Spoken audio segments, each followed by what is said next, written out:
April's Fool's Day. 5 movies that totally fooled us. Happy April's Fool's Day. There's a long-standing tradition of the movies hoodwinking us, so we thought we'd round up 5 classic films that pulled monumental twists we didn't see coming. So get ready.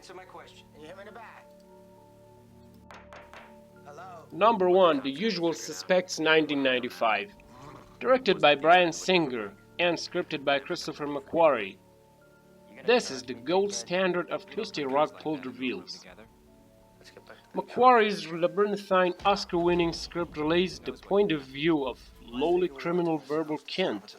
He spins a seductively gripping yarn to agent Dave Quinn about how he fell in with a group of vengeance-seeking wise guys, all of whom realized the strings were being pulled by mysterious mastermind Kaiser Souls.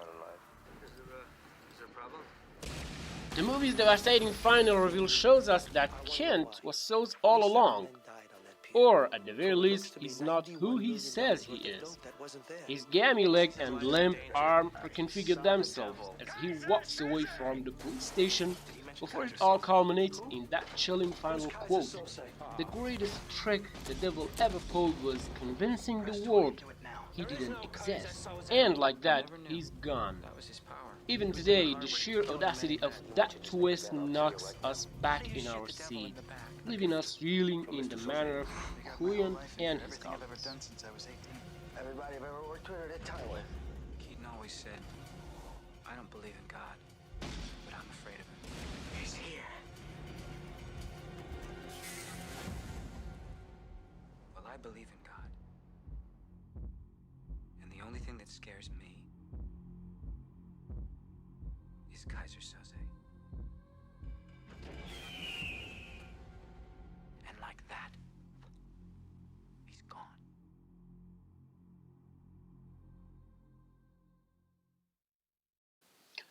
Number 2, Ocean's 11, 2001.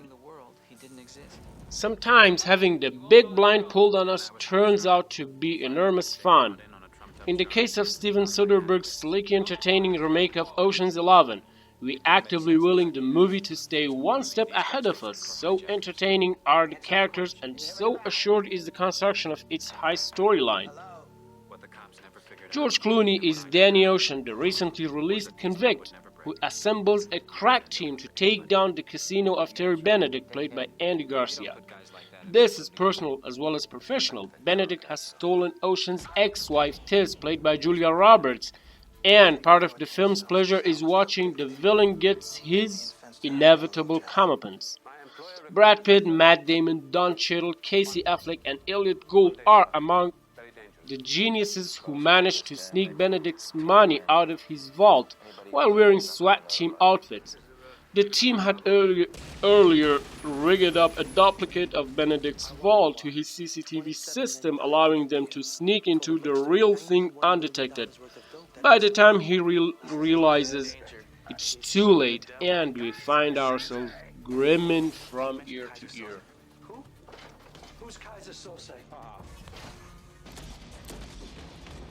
Press 20. Do it now. There is no Kaiser Soze. You never knew. That was his power. He was in the harbor, killing many men. You mention his name again, I'll kill you right now.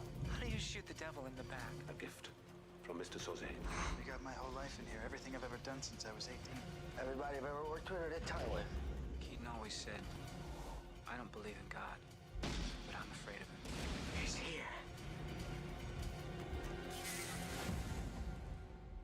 Well, I believe in God. And the only thing that scares me is Kaiser Soze.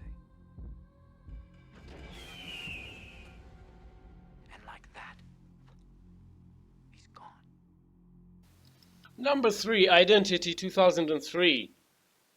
Before director James Mangold helmed Logan, he turned his hand to this fiendish Agatha Christie homage, which has one of the most audacious humdinger finals we've ever seen.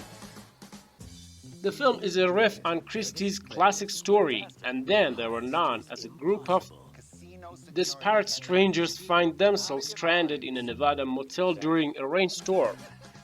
As members of the group start dying horribly, the survivors realize that the killer must be among them. John Cusack and Ray Liotta are among the hunted, but the reality of the situation is far more complicated. It turns out that what we're seeing is a fantasy construct taking place inside the head of a disturbed serial killer, whose psychiatric assessment is ongoing. Each of the characters in the motel is a manifestation of Malcolm's various personalities. And it turns out that the most dangerous individual isn't suppressed so easily. Idiotic, mind-blowingly clever, opinion varies as to identity's final, but one has to admire the sheer bravery of the concept. We're set. We're set. We're set. Do it already. Well, did you check the batteries? Congratulations. You're a dead man. George Clooney, Matt Damon, Andy Garcia, Brad Pitt, and Julia Roberts. Why do this? Why not do it? From the Academy Award-winning director of Traffic and Aaron Brockovich. Because the house takes you. Unless, when that perfect hand comes along, you bet big, and then you take the house. Been practicing this speech, A little bit. Did I rush it? Felt like I That rushed was good. I liked it. Ocean's 11. You're either in or you're out. I'm staying in.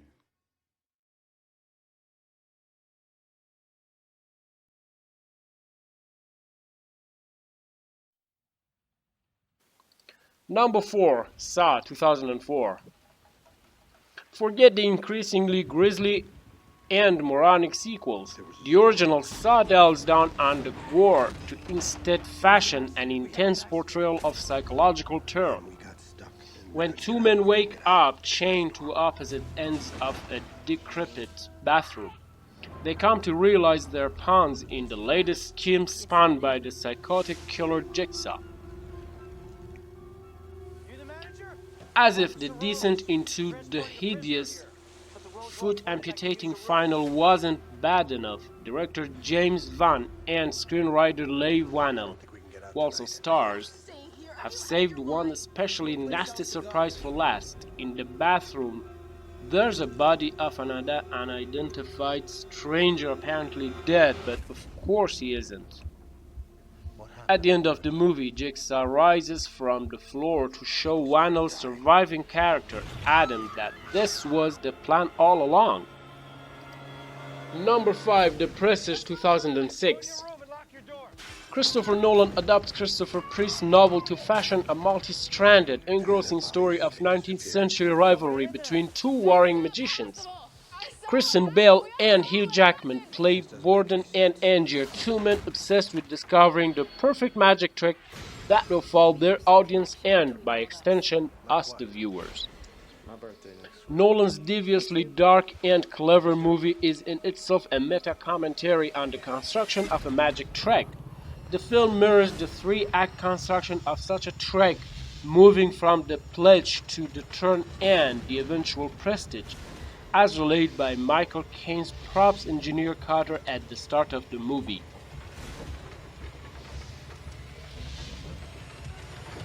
Diary entries, flashbacks within flashbacks, and multiple character reveals lead us to the jaw-dropping final. In fact, there are two reveals. We discovered that Borden is in fact not one man, but a pair of twins, and Angier's real transported man technique is real. The latter is where the heart of the story.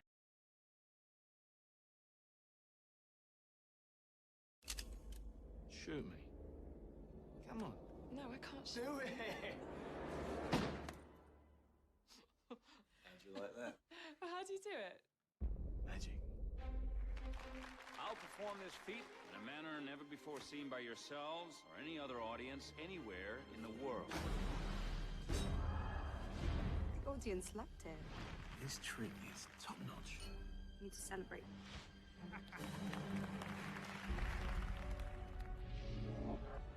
A real magician tries to invent something new. It's something that other magicians will scratch their heads over. I suppose you have such a trick. Actually, I do. It's the one they're gonna remember me for.